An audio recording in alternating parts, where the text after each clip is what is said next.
Hi, everybody. I'm Cary, and welcome to the very first episode of Threshold.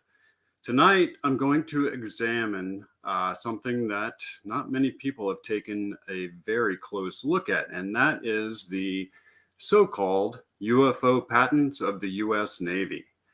Now, recently, it has become known to the public after, last few years that the Pentagon was running a program to study UFOs. It was called ATIP. Uh, Parallel to that was a program called OSUP that was also running, but studying more of the paranormal side of the UFO phenomenon. And we'll be getting into a little bit of that this evening. So let's talk about the UFO patents. A few years ago, in 2018, a few patents showed up, and through a FOIA request, they became available to the public.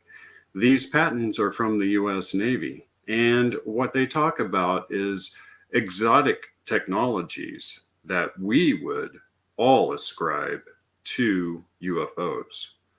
In other words, their patents covered and described technology that would be required in order to actually possess and fly an alien craft, or what appears to be an alien craft. What's fascinating truly about these patents is the claims that are made by the chief scientist. His name is Dr. Salvatore Pais, and he is an enigmatic character. He has worked for the US Navy for a very long time. He works on the US nuclear submarine fleet as well, and is an extremely accomplished scientist. When the Navy submitted the patents to the patent office, it took the patent office only a few days to reject them completely. The patent office responded that the patents were describing science fiction. Now, this is where things turn very, very interesting. The chief technical officer of the US Navy calls the patent office. We don't know what was said or what was offered or what they showed them, but it was sufficient to get the patent office to approve all of the patents. Now, these patents include not only a compact fusion reactor, which is considered to be the very holy grail of all technology. If we could obtain one, it truly would put us on the threshold of a whole new age of discovery. Another one of the patents covered what they called a space-time modification weapon. And I'm going to bring a picture of one of the articles describing this and read to you just a part of one of the articles here that's discussing it. Okay. And you guys can read along with me.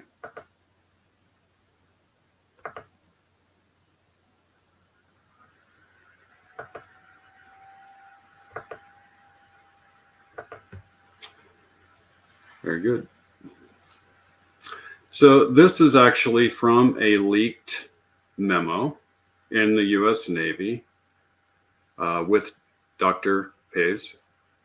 And this is covered in an article put out by the War Zone or Asia. This is actually at Asia Times. I'll be showing you another article by the War Zone. And they ran this article with a leaked memo that had made its way around even to quite a few other entities. And I'll read what the memo states, under uniquely defined conditions, the plasma compression fusion device can lead to development of a space-time modification weapon, SMW, a weapon that can make the hydrogen bomb seem more like a firecracker in comparison. Extremely high energy levels can be achieved with this invention under pulsed ultra-high current, ultra-high magnetic flux density conditions. Now, that is extremely fascinating. And the reason why I say so is because going all the way back to the testimony of Bob Lazar, he claimed that these craft possess the ability to bend space and time using gravitational waves. And here is a patent that can develop a weapon that modifies space and time. That's not a coincidence. In other words, it appears as though one of these patents describes a weapon in which to use against these UFOs, alien craft, UAPs, whatever you want to call them.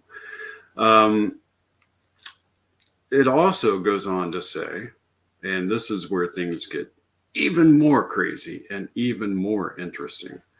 So I'm going to bring up another little picture here for you guys. And we'll find which one this is.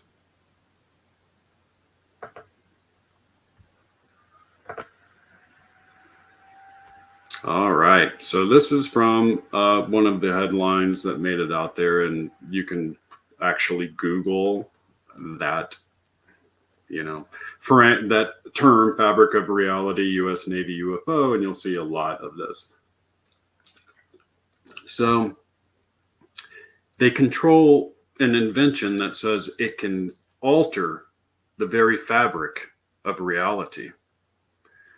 And I'm going to read a part of this that is endlessly fascinating. And, they actually include drawings of these things.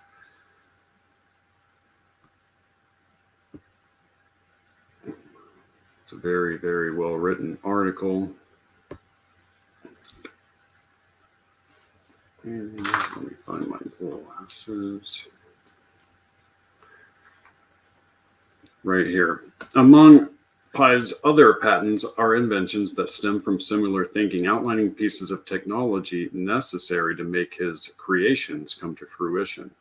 In other words, some of the patents seem to walk hand in hand with one another. You would have to have one of these devices in order to make one of the other pieces of technology work. In this case, one of the patents claims that they were able to manufacture a room temperature superconducting system for use on a hybrid aerospace undersea craft.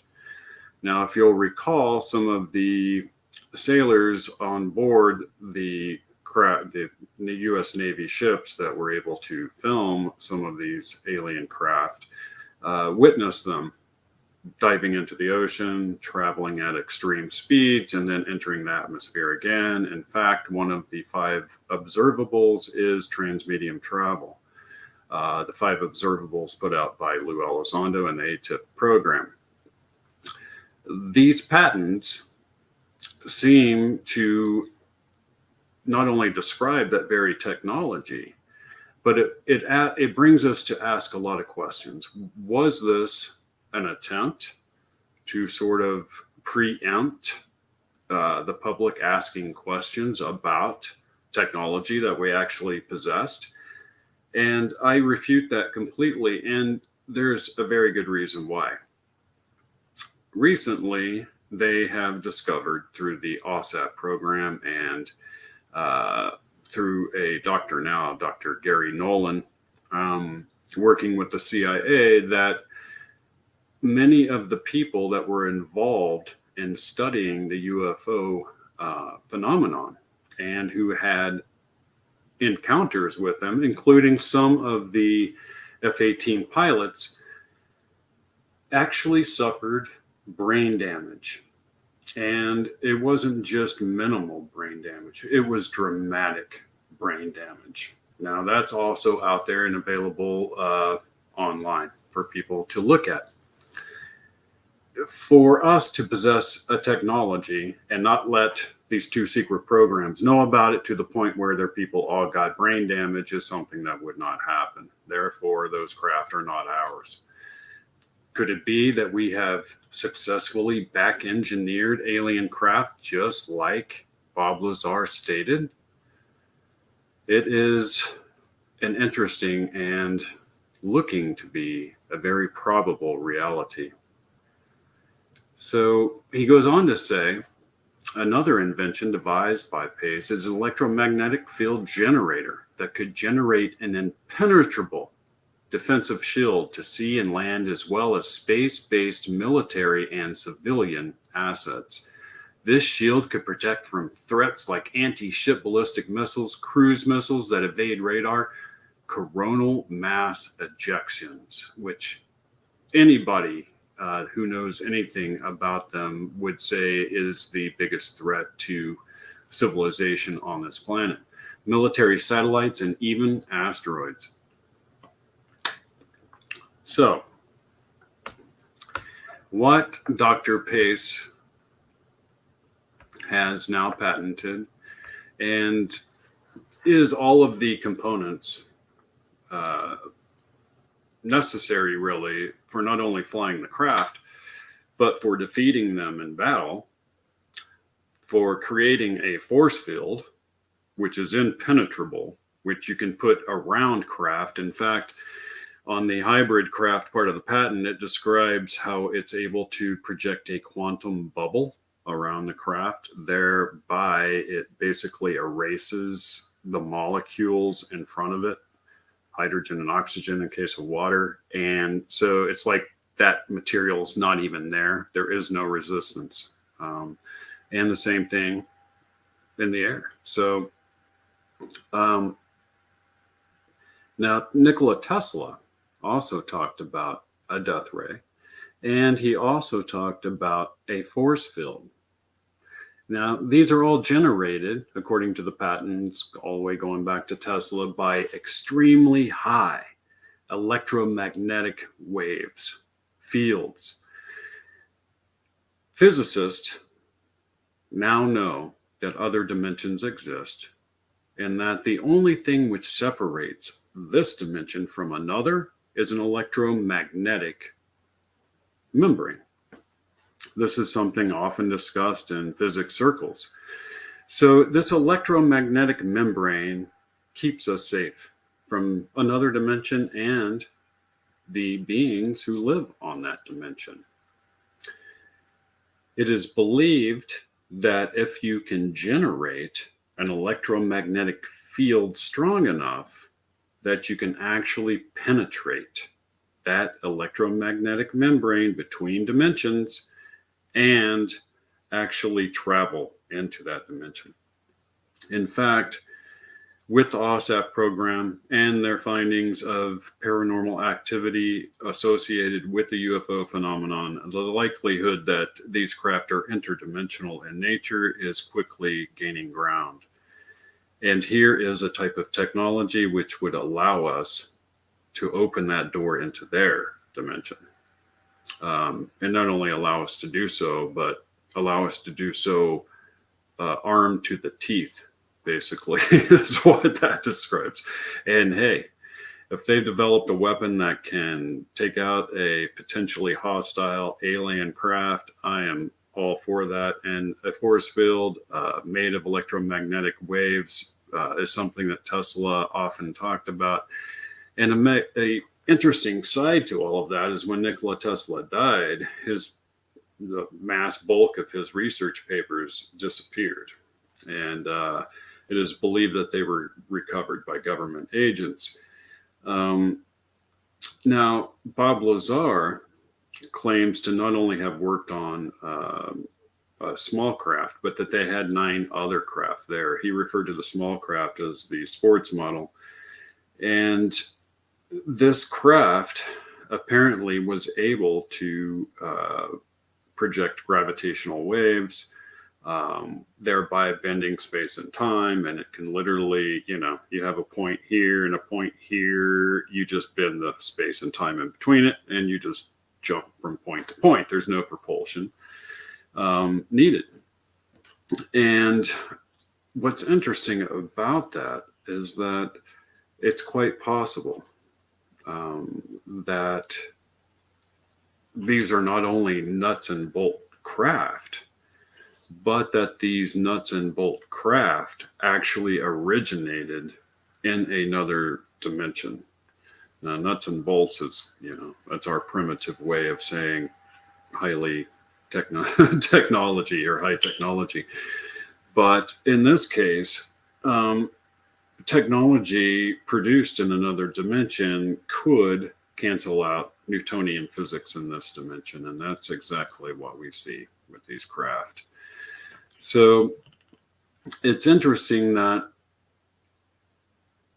with the OSAP program, they were also able to determine that these craft and the paranormal phenomenon associated with them can leave physical trace evidence. And as a really good example of that, one of the intelligence agents involved with the OSAP program brought this paranormal activity, followed him home, and they call this the hitchhiker effect. It's central now to their study. The hitchhiker effect is witnessed in people who are part of that program and who are actively studying UFOs, end up taking home with them paranormal activity. Almost has a virus-like effect, according to Colm Kelleher, who was basically in charge of the whole program. In other words, these people would go home and all of a sudden their kids would experience paranormal activity, and then the neighbors would experience paranormal activity, and then the neighbors' kids would experience paranormal activity, and it kept spreading out like a virus. That implies not a virus, obviously, like we understand it, a paranormal virus. To me, it implies an interdimensional intelligence, which is accompanying in interest these people who are studying it, and then those people, and then those people, and it slowly fades out as it goes out. Could it be that not only are these craft jumping in and out of another dimension, but they could also be jumping back and forth in time? So what we're looking at is us, humanity, and we are standing on the precipice, the threshold of what they call, what Cliff High calls, and the Alta reports call, sci-fi world. In fact, it's being discussed how sci-fi world is emerging right now in front of our eyes. And all kinds of exotic new technologies are going to come out. And I believe that what you're seeing with these patents is our first step into this new age of discovery.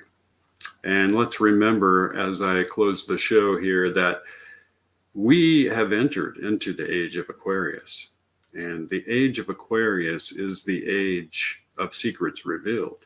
All of the secrets that were built up in the age of Pisces become revealed in the age of Aquarius. This is the way of things and has been. New discoveries are made. And so we live in a very tumultuous at the moment, but also exciting time for our species if we can somehow keep from annihilating ourselves before we're able to fully understand and make use of these technologies. I'm Jack Cary. This has been an episode of Threshold. Join me next time and we will examine yet another amazing topic. watching Threshold with jackcary, a Catskill Appalachian Research Collective production. For more information on this program and others like it, remember to like, share, and subscribe to CARC Universal today. To join the conversation on our Facebook group, become a member of the Catskill Appalachian Research Collective Facebook group. CARC. Relentless.